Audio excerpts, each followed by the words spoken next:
Hey guys, welcome to our weekly call. Today I am super excited to have James Michener on the call. A little bit about James. He's actually out of the Arizona area or of the country. And I'm going to read off just some of the things that James has succeeded at. Now, as you guys know, Feelin Lucky is not about luck. It's about hard work. So I'm going to outline this and then we're going to talk with James and find out a little bit about some of the things that have held him back, that were challenges where he was before real estate and what real estate can really be. So I'm going to read these off because they're awesome. Sold 313 homes in their MLS in 2021. Congratulations on that. 278 in 2020 and 253 in 2019. Now, some people ran for the hills in those years, so that's fantastic. Rookie of the Year 2015, won Realtor of the Year 2021, top team in Better Homes and Gardens in 2021 for volume and transactions. And on top of that, also into real estate investing, which is really cool. So 18 rentals and do hard money fix and flips for 10 to 15 houses a year. So without further ado, James, welcome onto the call. I'm super excited to have you here. Thanks, Kayla. I'm excited too. This is really cool. I'm excited for your journey and whatnot. It's been awesome to see you grow. So we're both. I just want to be like you when I grow up. That's all I want. Yeah. Gosh. Yeah, it's funny. From all the real estate sales, I got a bunch of money saved up and I'm like, okay, what do I do with this? This prices are high. Where do I move this? And what do I do with it? And anyways, it's been an interesting year to say the least. As your post when you said, interest rates have doubled in 3 months. It's like, what do we do at this point?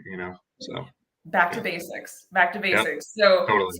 speaking of back to basics, take us back. So for everybody watching, obviously Feelin Lucky is, like I said, all about not luck. It's the hard work that we put in to get to these numbers, to get to the success. But for some, everybody always sees the Facebook beauty shots and the wins. So tell us what that first, where you were when you first got into real estate. Like what was going on in your world when you first got in?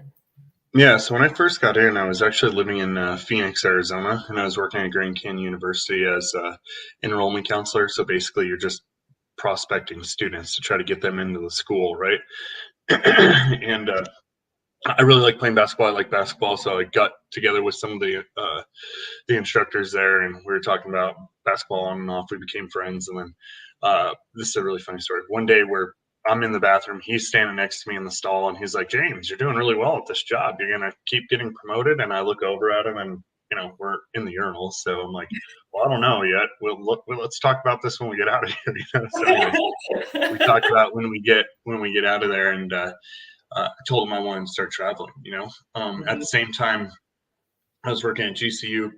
I got my real estate license. Was trying to start that at the same time working there, which was kind of crazy.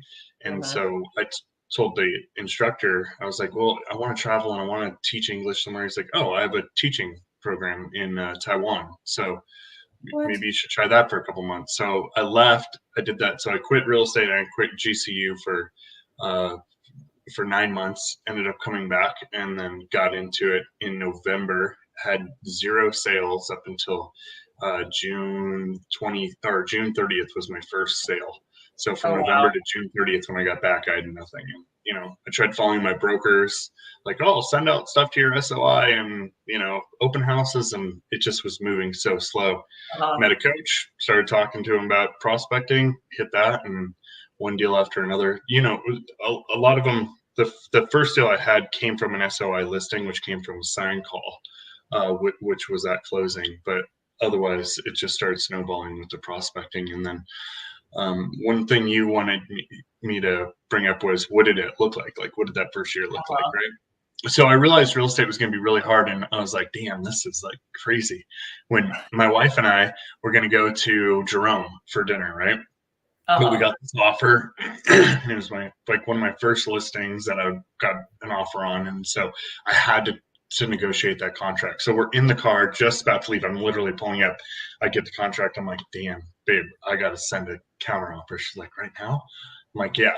She totally understood, right? Yeah. And did that. 30 minutes later, then we're back on the road, right? And so that continued for about a year. then I started developing a team, and that team steadily grew. There was a partnership in there that didn't work out, that worked for a little while, and then we just went our separate ways. Then the Mhm. team steadily grew from 2 agents to now 13 agents, and it's been good. There's been a lot of struggles there, I'll tell you that. Like, tons of frustration, lots of punching the couches and the punching bag, and just being like, oh, why can't I get this done? Like, it's just, yeah, yeah. So, um, yeah, So, it's what do been you feel like, because I know a lot of people that are tuning in, some of them have teams, some of them want to have teams, some of them are brand new agents. So, in that first year, where do you feel like you had your screw ups or your doubts? Like, I feel like everybody has those doubts that go through their head when they first get into it. Like, what were those thoughts going through your head when things were not happening? Yeah, so my biggest doubts were my age, right? So I started at 25, 26, when I really started hitting it hard. 24 when I got my license, and then so it was age, and then not owning a home and not really having a lot of money. I mean, dude, when I first got into it, I was renting a room for my brother's house, living there for like 3 to 4 days a week. Then I would stay at a single wide mobile home for my friend, watching her dogs because she was a nurse and her brother let her stay there for a while.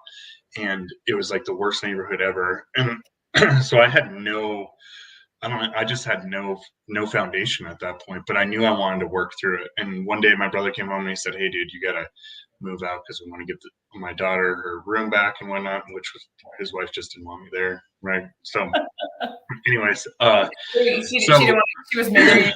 The family didn't want a couch surfer forever. Is that what we're yeah, hearing? yeah, which is funny because I was paying the entire rent for them. All they had to pay was Oh, their God. utilities. Yeah, and I was helping watch the baby, and she was awesome. I love my niece, but anyways, it's just me and my brother were best friends, so it's hard. She wanted him, right? So, anyways, Yeah. long story short, yeah. So that's actually what sparked me to be like, dude, I am never letting anybody else dictate where I live, what I Mhm. do, or anything like that. So I started hitting the phones, door knocking, being super aggressive, and just hit it. I mean, I would be at the office at like 5:45, 6 a.m. just to look at Oh, what was wow. going on, try to get my stuff lined up, see what I wanted to door knock, get that printed up to go. But first I was gonna do my phone calls, then do my door knocks. Yeah, and people are like, dude, you're intense. I'm like, dude, I want this so bad. Like, yeah, and it worked out. Yeah, I was going to say, you have a team, you have agents that are on your team. Is that something that you notice, like as you're sitting there going, whether they're hungry or they're not hungry? Because that's something that I see in people is, they want to hit your kind of success level and they go, well, I'm doing the things. And then if you really look at numbers, it's like, how hungry are you really though? Yeah. Yeah, I mean, that happens all the time, right? But I also have to give them a little grace too, because no, not everybody's gonna be like me, and I know that was crazy, like what I did in those first few years. Even what I've done in the last couple of years, it's just been nuts. So I give a little bit of grace because I felt like I was gonna lose some team members because I was pushing so hard. And Yeah. my wife one day is like, maybe they don't want to be as busy as you. Maybe they don't want to, maybe they don't want to be the next James Michener. I'm like, what do you mean? Come on, like, I can coach them, I can do everything, like they can be millionaires in like a couple of years. I'm like, oh my gosh, like, no, like, not everybody's built that way. I'm like, okay, cool. So anyways, I backed it off, but that is frustrating, and that can be tough, but they're good in their own regard. And you just give the leads to who you're. I mean, I'm learning this too. Like, I this know. has been a big learning curve the last 2 years, I would say. Like, I've actually, because I pulled back from my production, right? So I Yeah. pulled back from my production. I've given back to my team. Hmm. Now that I'm giving back to my team, I'm seeing what the true weaknesses, like the true challenges are, right? Like, what can I do to make us better?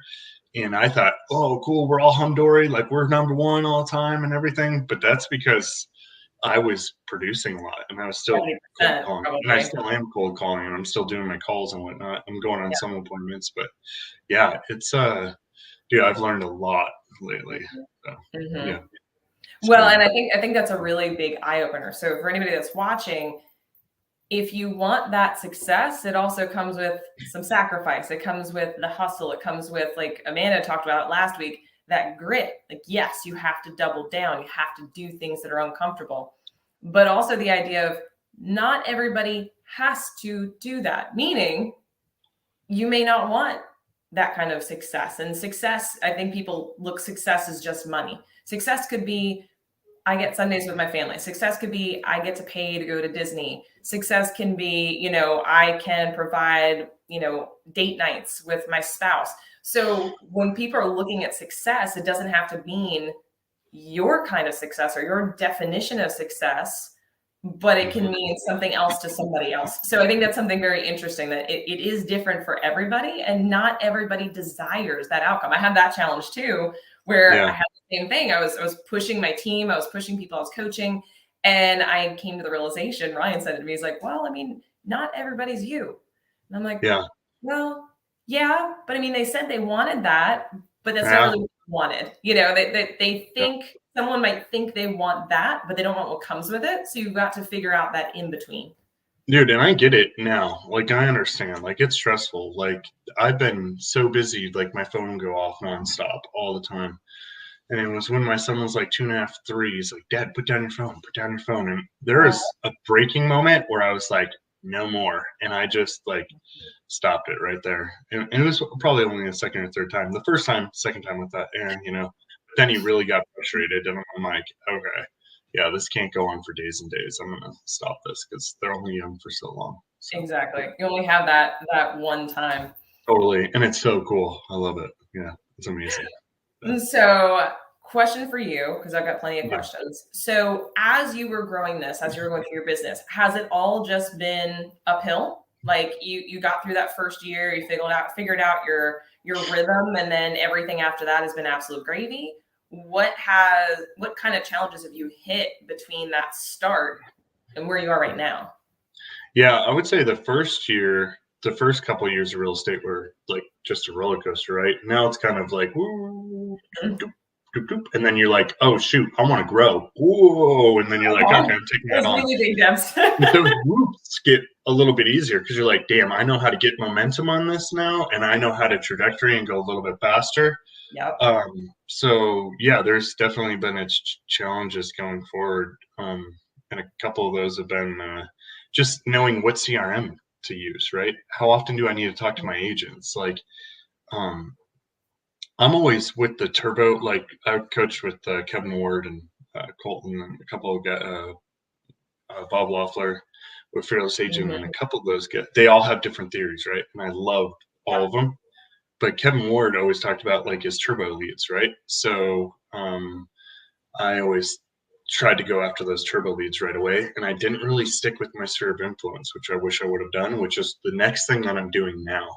Can you explain what turbo leads are?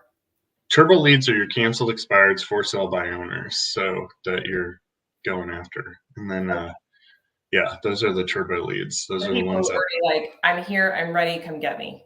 Yeah, for sure. They've already raised their hand. For sale by owner wants to sell. They put their hand up. So as canceled and expired, they just didn't have the right, maybe they're crazy or maybe they just didn't have the agent telling them the right stuff for the truth, right? So, Yes.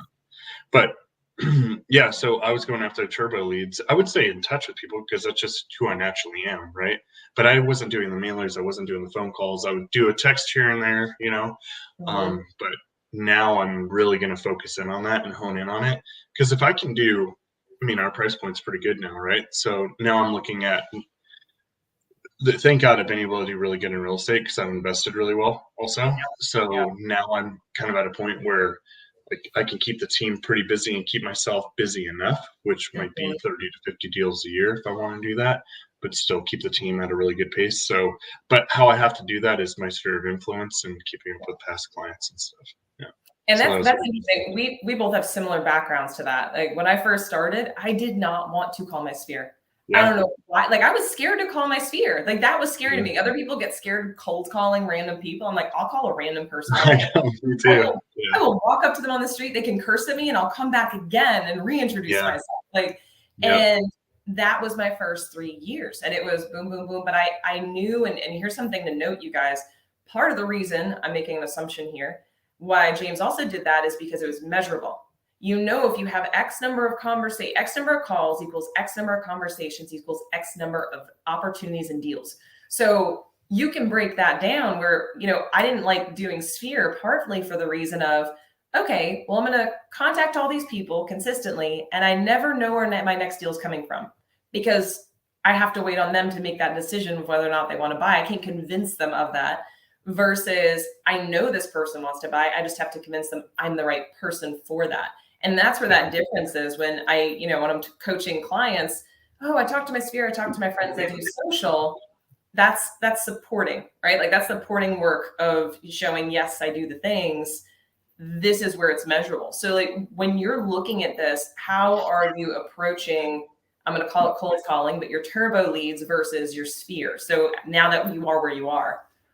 Yeah. So I built a Facebook group, a VIP list of James Michener Facebook group, and then I'm sending more text messages, doing more calls, sending thank you letters to them.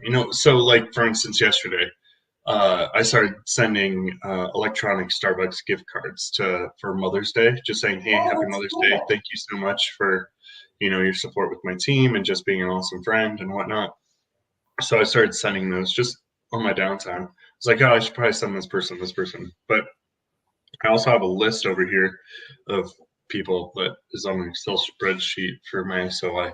My SOI is pretty big too. It's like 400 people. There's another guy that's top producer here, and he was teaching a class on farming, and we're good buddies. And anyways, he's like, "Yeah, man, I always laugh with my team. I'm like, dude, if James Michener just used his SOI, he would still be number one probably. It's like crazy. That guy's losing out on it. So there's a lot of good people here that support me, obviously, because I got voted number one as the number one realtor last year. Like I have a ton of support, right? So and just gotten where I've gotten has been awesome, and through them for the most part, I think. So with that, so you said you have a top list. So I'm sure some other people might have this question as well. How are you selecting your top VIP list? Like, what does that look like? I feel like if they supported me in the past, like I have one guy, Lowell, who's awesome, right? He's a cowboy. He flies helicopters, and like it's like, hey, Lowell, how you doing? I'm good, James. How are you? And it's like, oh, good. I'm like this golden retriever, and uh, he's like this German Shepherd, right? But he's super cool, and people listen to him, and like when he gives out a referral, uh, it gets done, right? And he's referred me countless times. Um, so I try to go with who's referring me and who I like, but also like who are my really good friends that's gonna stay in my A team that I know would actually refer me out, and it's an easy conversation, right? And then I have my B team, which is maybe people I've ran into through cold calling that I've just kind of stayed in touch with, and it could go either way. Who knows if they have an agent that they're working with? Because, dude, you never know, right? I had a guy the other day that was like, yeah, come on over. You can drop some stuff off. We'll be here this weekend. So I dropped a CMA off. Then my team member was going to go over for a listing appointment on Saturday. Followed up with him on Tuesday. He's like, dude, I just got to be honest. And I know I'm going sidetracked, but I just want everybody to know that this even still happens to me, right? You're I just want to let you know. Yeah, just want to let you know that, like, I already have two other real estate friends that I would list with that are real estate agents that support me in my painting business. I'm like, dude, why didn't you tell me that before we spent all this time on all this stuff? Because he ditched us on the listing appointment too. I was coming by. I didn't surprise you. So B team is people that I kind of have a relationship with, just through cold call or whatnot. And so that's how I plug and play those in.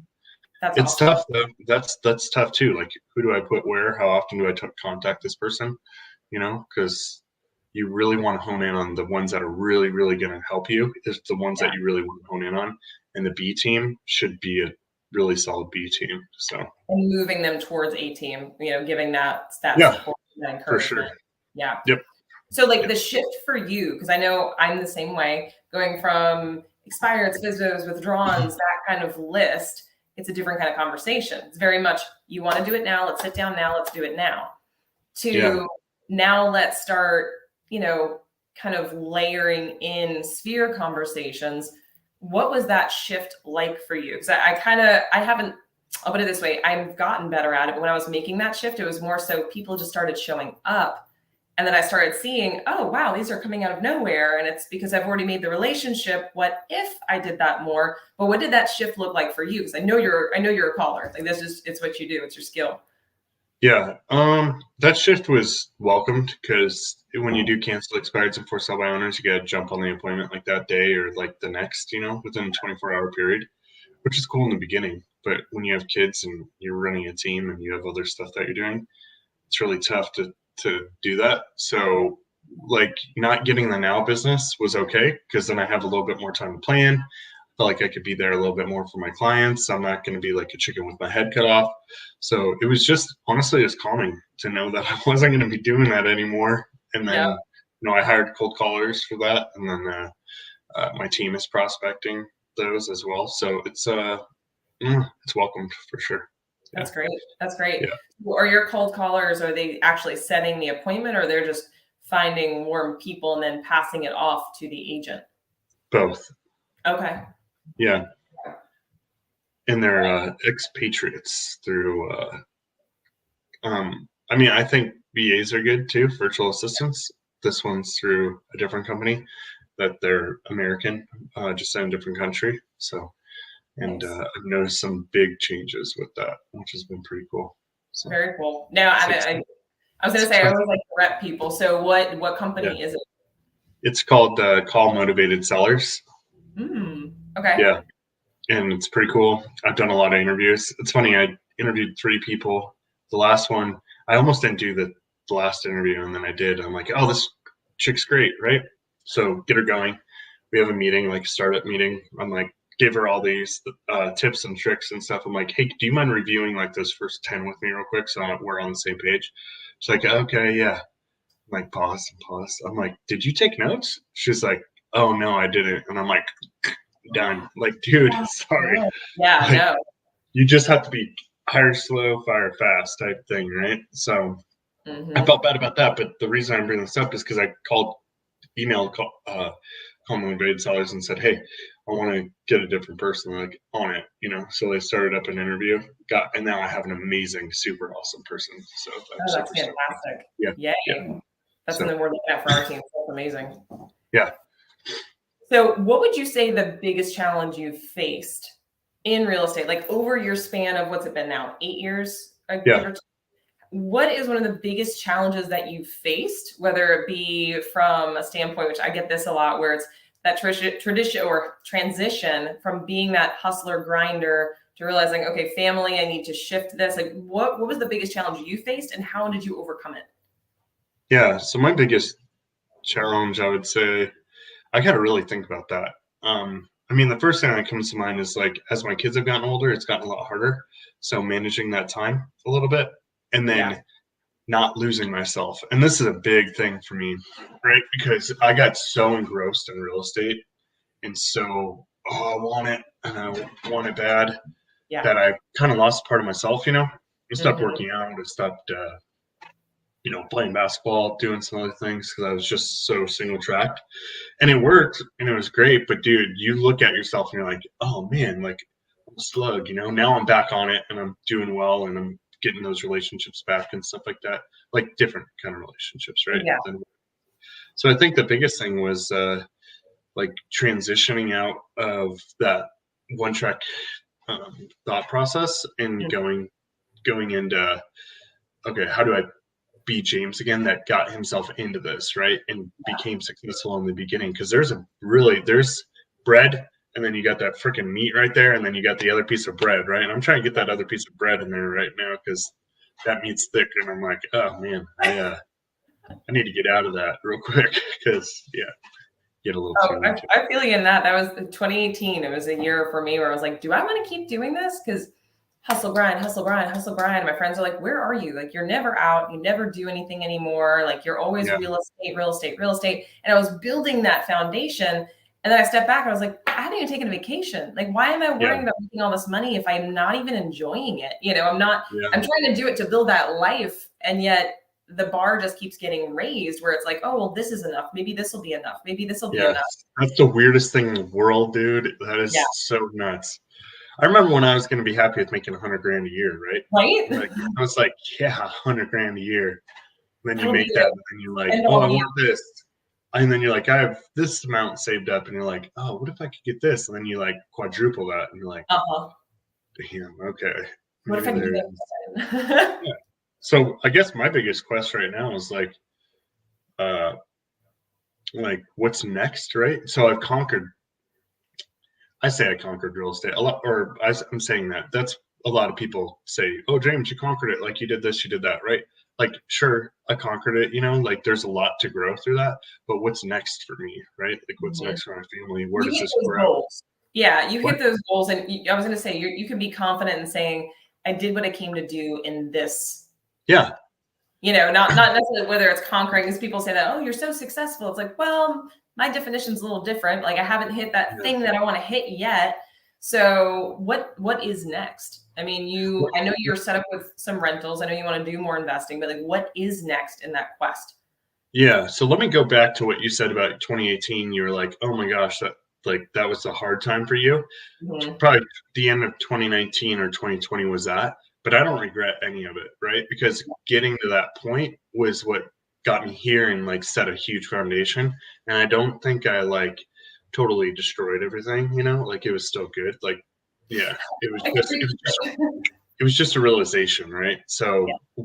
So for everybody out there listening, like keep killing it, keep working hard, but just know that there's going to be a time where you're going to start to feel that and maybe listen to it, because I'm glad I listened to it. So Mhm. uh, you asked what's next, right?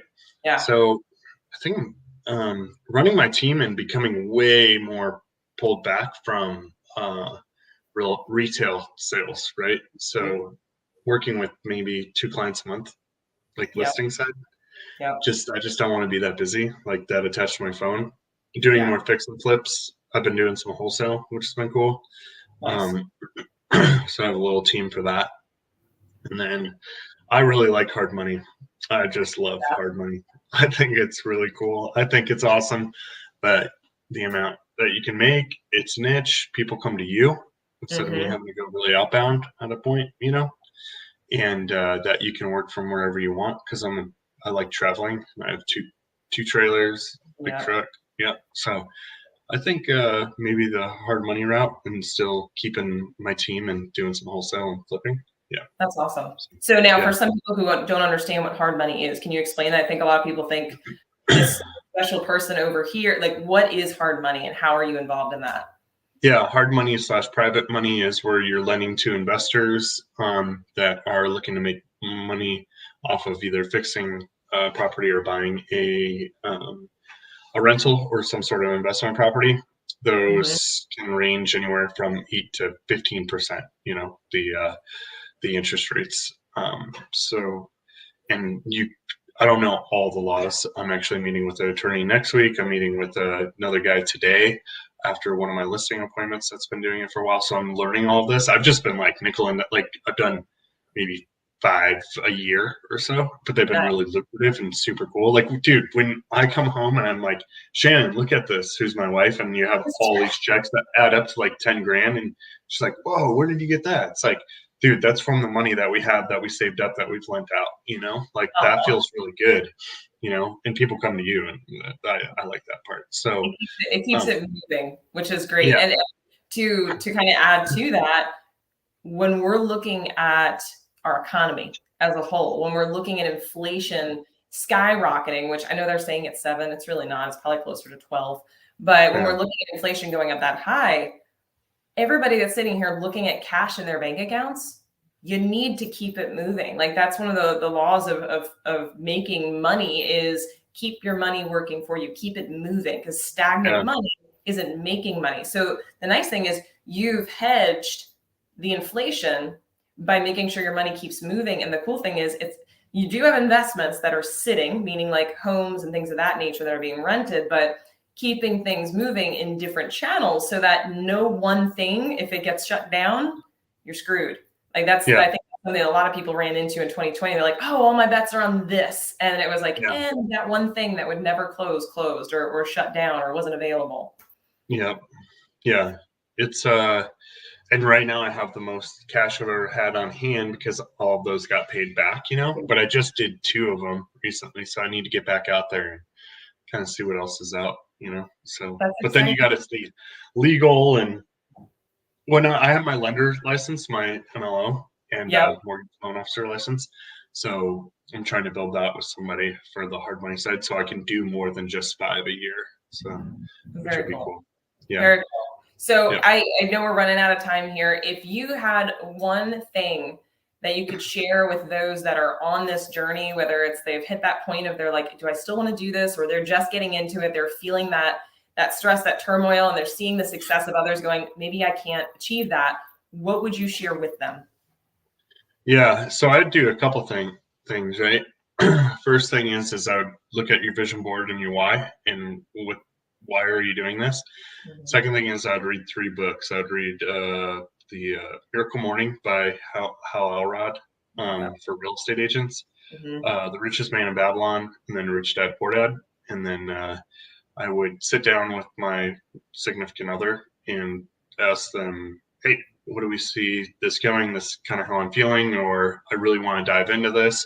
What's our Mhm. game plan so that you're both really set up? And then I would absolutely, if you're feeling stuck, and even if you're not feeling stuck, I always think a coach is really good. So a coach is super freaking helpful. I mean, dude, if I would have just sat there and listened to my broker in the beginning, I would have been like, Rude. I would have been out of the business, right? So, yeah. It's so true. I have 3 coaches run right now. One to help me with my team, one to help me Yeah. in my business, one to help like 3. And when you sit back and go, wow, really? Like you have a coach for your coaching company? And it's like, well, Yeah. yeah, everybody seems to think that others got there by themselves. We Yeah. didn't. We always had assistance, whether it was guidance or people around us to support us. Like it's never just happened magically. You didn't just have all the answers birthed into you that you came and Yeah. were like, I know all of it. Let's keep going. So Yeah. it's humbling, and it's good to hear that, yeah, we all need help and it's okay to No, for ask. sure. I still want it. I want to get a fitness coach soon. I want to, yeah, there's a lot of things that I want to do. Right. I So, love it. I love yeah, it. Well, hey, thank you for being on. If anybody you're didn't welcome. write those books down, we'll go ahead and pop them in the chat box here in just a moment. And if you missed the live, go ahead. And if you're just coming on now, jump on Masters in Real Estate group. We'll put that link in the chat box as well. So thank you so much. I appreciate you being on. Good to Yeah, see you. you're welcome. And Good to see you. hopefully see you in person soon. Yep. Absolutely. Talk to you soon. Bye. All right. Bye-bye.